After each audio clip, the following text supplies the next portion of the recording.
Welcome everyone to the game between Suyog Wagh and Aarit Kapil.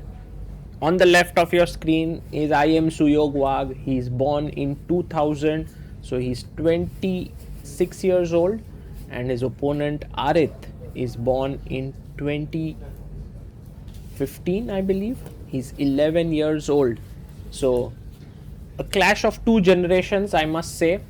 Suyog is also a content creator. You can follow his YouTube channel, some amazing content he posts.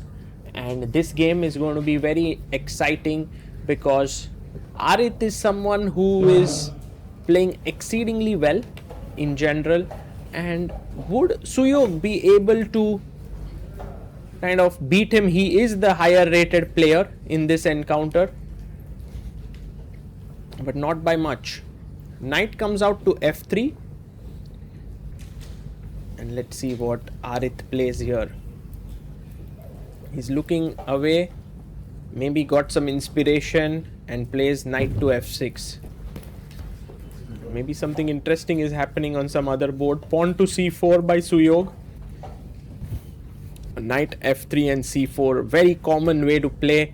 g6, going for the king's Indian setup. And Suyog plays pawn to g3. Now bishop g2 and castles, a normal way to continue. Bishop g7 and bishop comes to g2. We have short castles, and white plays pawn to d4. We have c5 played here.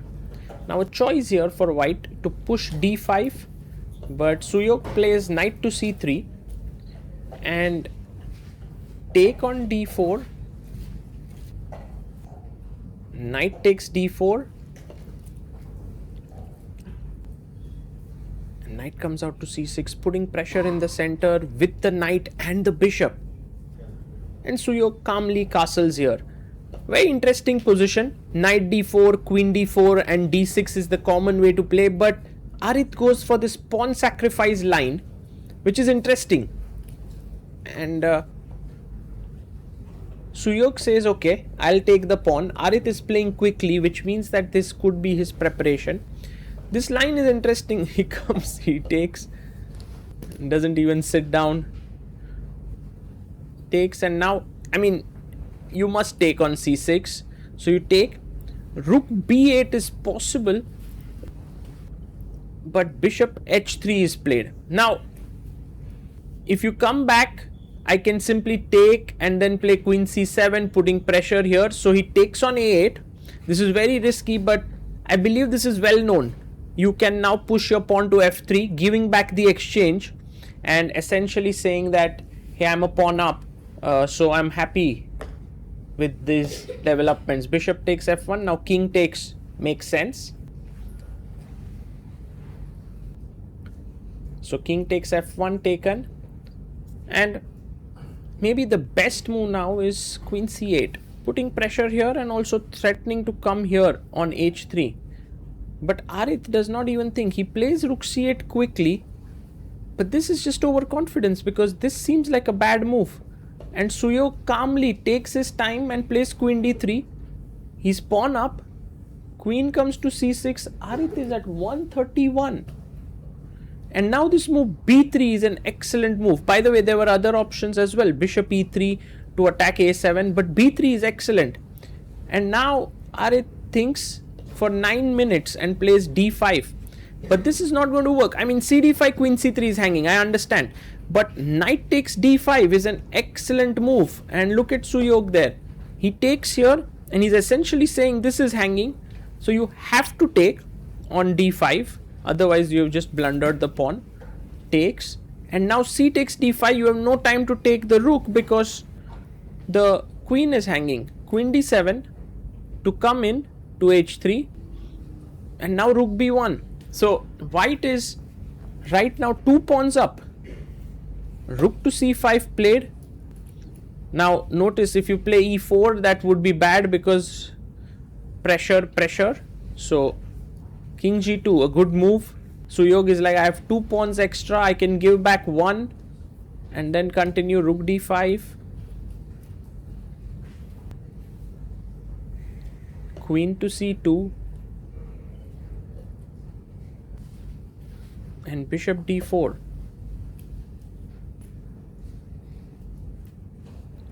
He's offering to trade the bishops here, but rook takes b2, so that there is no rook d2.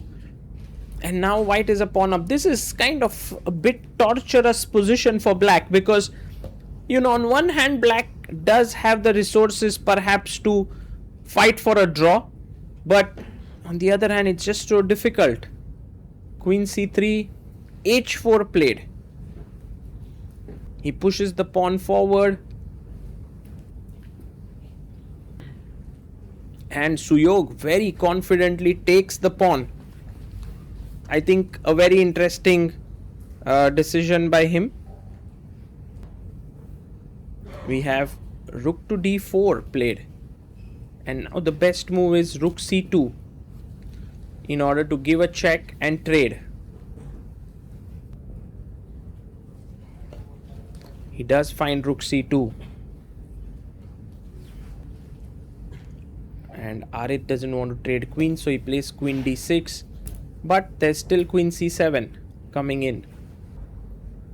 And queen comes to c7. It seems like white's moves are easy to play. Queen f6 played, and now you can go and take the pawn on a7, and it's not too risky because the queen can come back for the defense. So he takes on a7. Suyog has to take care of his time. Aarit has been playing very quickly. Rook h4, and now queen b8 check, and now king h7, and rook to c5 is a very cool move. But he plays rook one square behind, and this is not a great move because this gives black chances. Rook c5 was strong because then you can bring queen e5 and you're just 2 pawns up. But rook c4, and Aarit can now take on c4, b takes c4, and find queen e6 with a double attack. He takes, pawn takes, and finds it, queen e6. Suddenly Suyog's task has become incredibly difficult, because he's going to lose a key pawn here. In queen endgames, you don't need many pawns. If your one pawn is moving ahead, that's good enough. Queen takes c4. However, here the white king is a bit open, and that could mean that there would be perpetual. f6 played. Maybe the better move was e6, queen d2. I like how Suyog has balanced himself back. Queen e3, attacking the e7 pawn. King comes to f7, and now queen e4 with the idea of a4.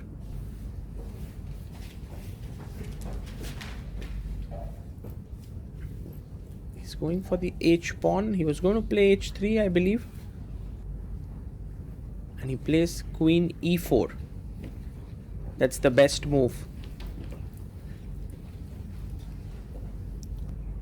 And once again Aarit in trouble. Queen a2, a4 should be very powerful, but he goes queen d3. a4 actually is a mistake because of f5, and suddenly you can't save both the pawns. Very interesting. So queen d3, g5 played,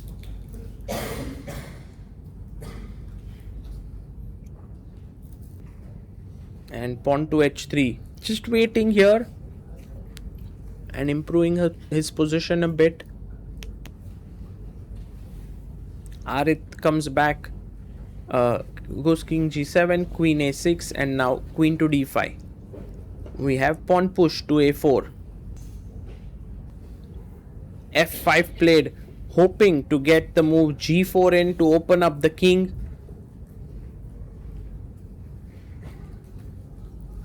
But what Suyog has essentially done is that he's kept his queen here to defend the e2 pawn, and rest of the things are easy. Queen b5 with the idea of a5 a6. The way Aarit is, plays his queen back to e6, but now just a5 is good enough. He pushes. Good or bad, you need to open up the position. So g4 played. Now hg, fg, check and maybe pick this up. But the e2 pawn is hanging, so we have to be a bit careful. Takes. And the strongest move now is f4, but it's very tough to play f4. So a6 played. And he takes on f3, king f3. The main point is now the king is in the open, so there will be a lot of checks, but the king can start running on the other side as well to shepherd the pawn towards the queening square.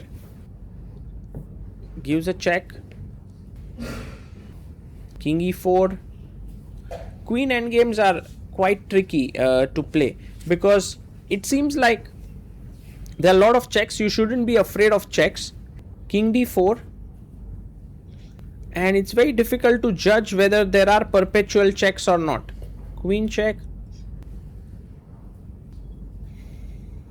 King c3 played.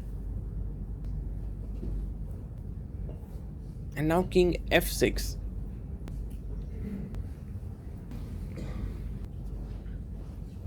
He moves his king to b3.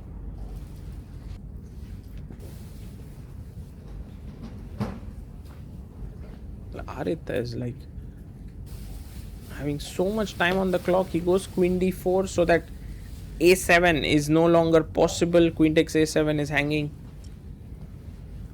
Queen to c6 check. King g5.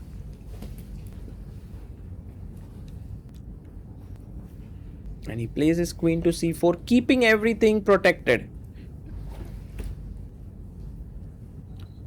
Aarit gives a check. And king a4. Sorry, king a4 here. He goes king c2. e5. He pushes the pawn.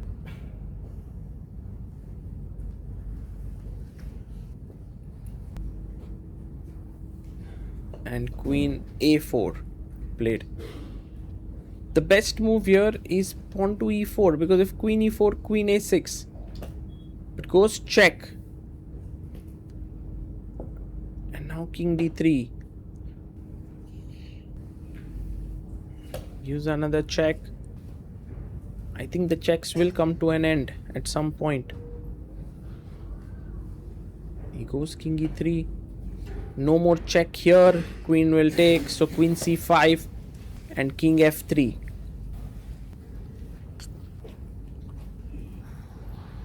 Plays his queen to f3.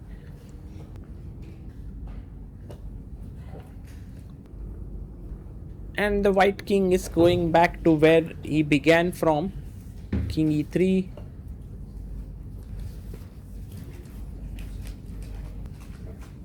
Check.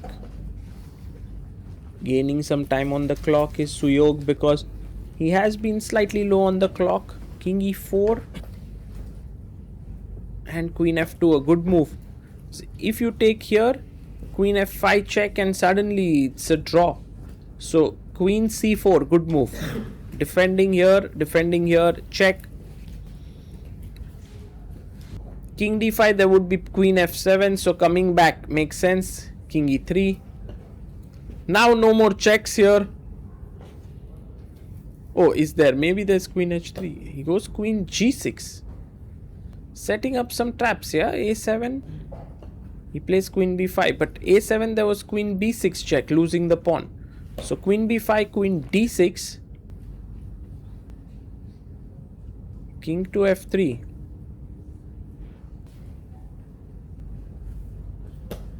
And queen d4. Queen c6. Suyog making sure that he doesn't botch up this win here. And Queen G1 played. You can see Suyog down to his last few seconds. Queen E4. Check. King E3, only move. He goes Queen A1, offering a draw. Well, I think Suyog has no interest in taking the draw here. He wants to just keep fighting. After all, he is a pawn up.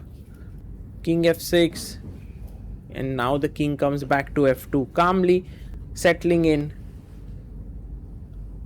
Queen H1. A lot of checks can happen in this position. He plays Queen G4. Nice move, nice move. Playing nicely under time pressure here. Queen A1 played. And I believe there are many ways to win now. Queen F3.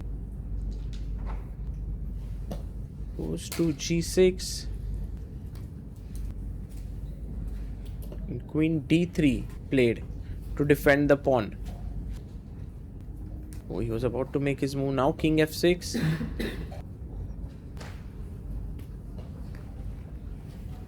Check. King comes up.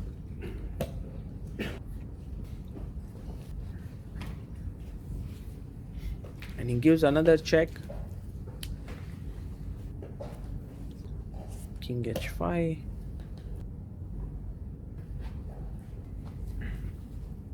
Check.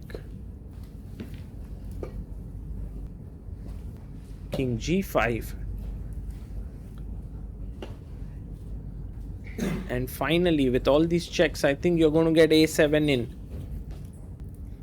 But there is Queen D4, so you want to be accurate here. Queen D6 played, keeping an eye on all the checks, also defending the pawn. I think patient play here by Suyog, but he's surely finding it a bit tricky to make progress. King G2 played.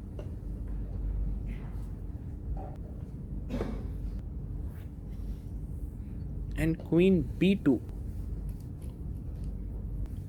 This time attacking the E2 pawn.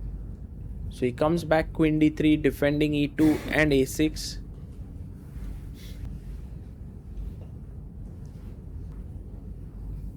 Queen to B6. Stopping the pawn from going forward. And Queen C4.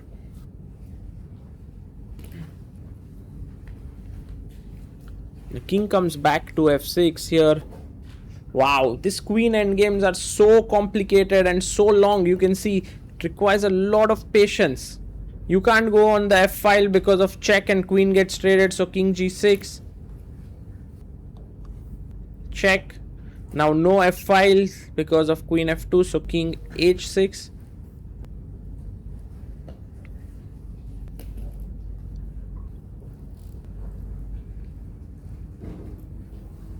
Queen to A3. Wow. This opens up some possibilities for black. Queen G6 check. The good news for white is that there is somehow no perpetuals happening so easily.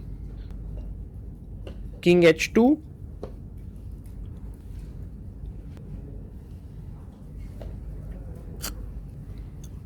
Now if you play A7, Queen F2 would lead to a draw. So Queen H3, King G6,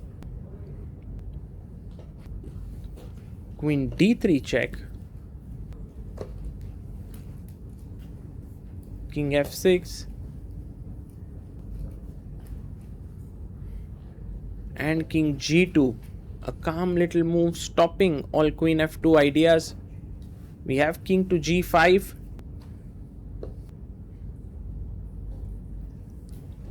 And King F1. He comes back, but this is a mistake now. This is a trap. Queen F3. He should have played here Queen F6 check and gone back, keeping it very difficult. But now it's lost because there is Queen H3 check. Very powerful move. Queen G4 is also equally good. If you go King D6, I have check and I'll trade. So king f6, but now queen h4, and somehow with check, check, and checks on g1, the queens are getting traded. And I think Suyog has seen that, which is why you can see the confidence on his face, and that relief that he is winning. Queen check, and look at Aarit there. He knows that the game is over. He defended with all his might, but I think that move with the king is what gave up the defense. And now check. He plays his queen to g6. Queen takes g6, king h8, trying for stalemate tricks, but there are two more moves left. Suyog plays a7.